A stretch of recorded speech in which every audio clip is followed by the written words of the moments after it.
बहनों और भाइयों, 2024 का लोकसभा का चुनाव घोषित हो चुका है। पहले चरण के मतदान संपन्न हो चुके हैं। दूसरे चरण के मतदान के लिए नामांकन की प्रक्रिया प्रारंभ हुई है। पहले चरण के जैसे ही नामांकन की प्रक्रिया पूरी हुई तो अब मतदान की तैयारी हो रही है, तो दूसरे चरण के लिए नामांकन की प्रक्रिया प्रारंभ हुई है। उन स्थितियों में कि चुनाव के दिन मतदान का प्रतिशत अच्छा रहे, लोकतंत्र के प्रति हम जन सामान्य को जागरूक कर सके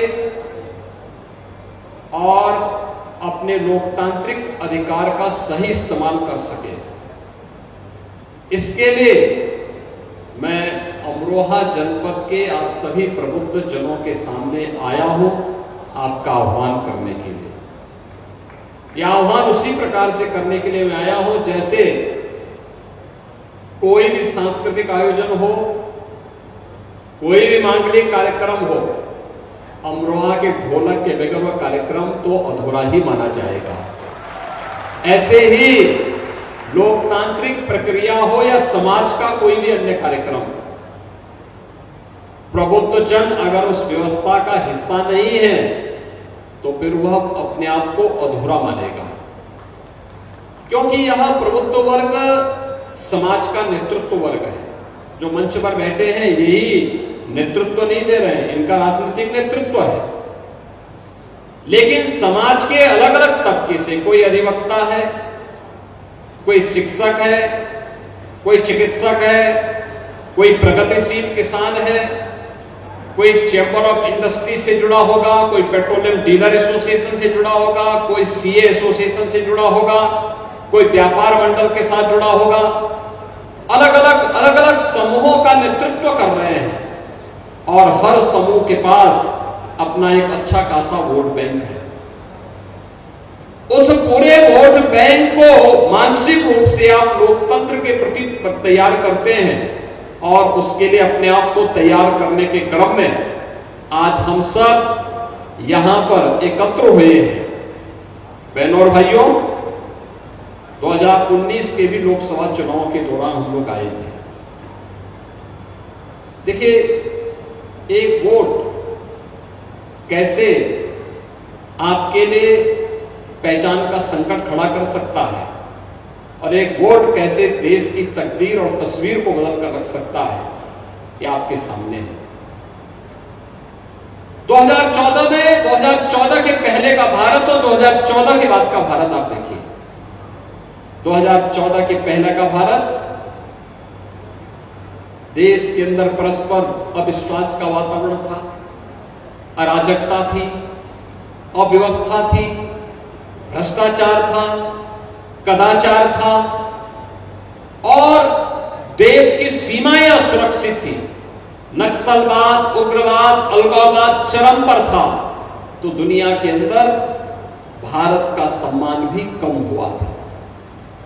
2014 के बाद का भारत, दुनिया के अंदर भारत का सम्मान बढ़ा है, देश की सीमाएं सुरक्षित हुई है, आतंकवाद, नक्सलवाद का समाप्त हुआ है, देश के अंदर इंफ्रास्ट्रक्चर वर्ल्ड क्लास बना है, हाईवे, रेलवे। 2014 के पहले अमरोहा से दिल्ली की दूरी तय करने में 5 से 6 घंटे लगते थे। आज कंवर सिंह तंवर या आप में से कोई भी व्यक्ति 2 घंटे में है अमरोहा से दिल्ली की दूरी तय कर सकता है। ये इंफ्रास्ट्रक्चर में बदलाव आया है। बहनों और भाइयों, हाईवे हो, रेलवे हो, एयर कनेक्टिविटी हो, यहां पे मुरादाबाद का एयरपोर्ट हम चालू कर चुके हैं। IIT, IIM, AIIMS, triple IT, world class universities आज देश के अंदर बने हैं पिछले 10 वर्ष के अंदर। आप याद करिए, 2014 में आपने कंवर सिंह तंवर को सांसद बनाया तो उन्होंने अमरोहा से दिल्ली की कनेक्टिविटी 4 लेन के साथ जोड़ दी है, आपकी दूरी को कम कर दिया दिल्ली से। और 2019 में चूके तो कितनी छिछेलेदार हुई थी अमरोहा के लोगों की, जब यहां का सांसद भारत माता की जय जयकार करने में संकोच कर रहा था। बहनों और भाइयों, यही होता है वोट बैंक। एक वोट की कीमत क्या होती है? एक वोट कर्फ्यू भी लगा देता है और एक वोट कांवड़ यात्रा भी निकाल देता है। सही दिशा में जाएगा तो कांवड़ यात्रा निकलती है और गलत हाथों में जाता है तो कर्फ्यू लगा देता है। एक वोट गलत हाथों में जाता है तो अराजकता फैलाती है, और अगर वही वोट सही दिशा में जाता है, सही पार्टी के पास जाता है तो आस्था का सम्मान करा देता है। ऐसे ही जैसे 500 वर्षों का इंतजार अयोध्या धाम में समाप्त हुआ है और रामलला का विराजमान हुआ है। मुझे बताइए, क्या ये काम लोकदल के लोग, सपा के लोग, लोकदल आज हमारे साथ है, क्या सपा के लोग, बसपा के लोग, कांग्रेस के लोग कर पाते? लेकिन आज भाजपा लोकदल का गठबंधन आपके पास आया है और यही कहने के लिए आया है। कल अमरोहा में लोकदल ने भी एक सभा की थी, चौधरी जयंत चौधरी जी आए। कितना बड़ा अवसर हमारे सामने है जब किसानों के मसीहा चौधरी चरण सिंह जी को भारत सरकार ने भारत रत्न से सम्मानित किया। बहनों और भाइयों, ये सम्मान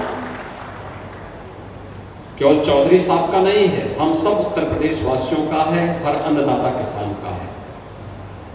क्योंकि देश के अन्नदाता किसान की आवाज को देश की संसद और देश की सरकार के पास आजादी के बाद पहली बार किसी ने उठाया था तो वह नाम था चौधरी चरण सिंह जी का।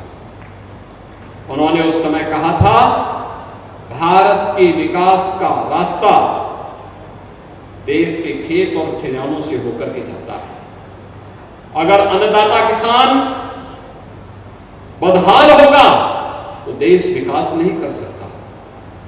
और बहनों भाइयों, चौधरी साहब के प्रति कृतज्ञता ज्ञापित करने के लिए ही प्रधानमंत्री मोदी जी ने चौधरी साहब को भारत रत्न से सम्मानित किया, और चौधरी साहब के सम्मान के साथ हम सब उत्तर प्रदेश वासियों का सम्मान बढ़ गया। इसलिए मैं उत्तर प्रदेश वासियों की ओर से प्रधानमंत्री जी के प्रति आभार व्यक्त करता हूं कि उन्होंने चौधरी साहब को भारत रत्न देकर के किसानों का और अन्नदाता किसानों के साथ साथ प्रदेश वासियों का सम्मान बढ़ाया है। क्योंकि चौधरी साहब उत्तर प्रदेश के मुख्यमंत्री भी थे।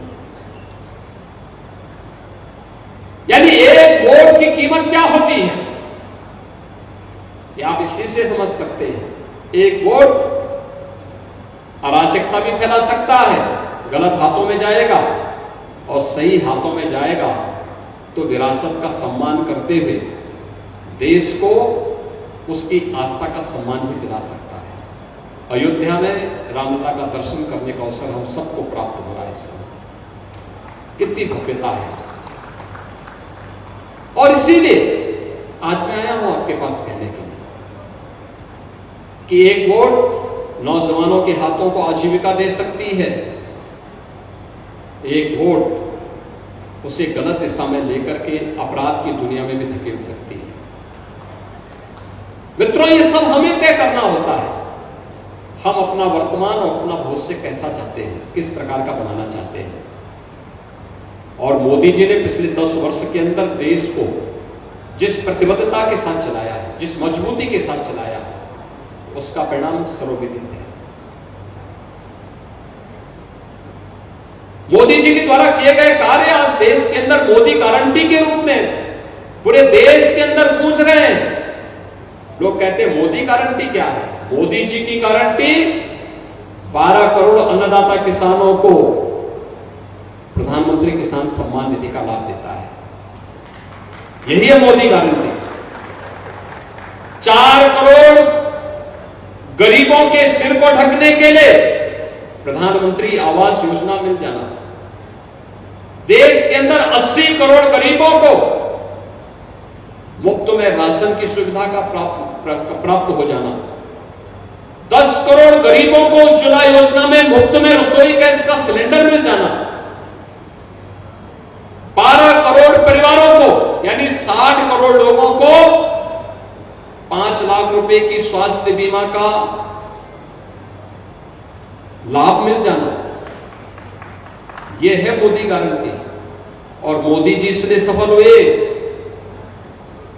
सपा बसपा और कांग्रेस इसलिए विफल हुई क्योंकि जब वे सत्ता में आते हैं तो अपने परिवार तक सीमित रह जाते हैं। उनके लिए फैमिली फर्स्ट है, मोदी जी के लिए नेशन फर्स्ट है।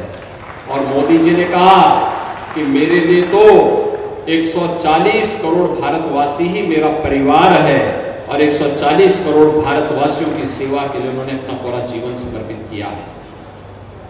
ये लोग सत्ता में आते हैं, सपा बसपा और कांग्रेस के लोग आज सत्ता में आते हैं तो जातिवाद के नाम पे सामाजिक ताने बाने को छिन्न भिन्न करते हैं।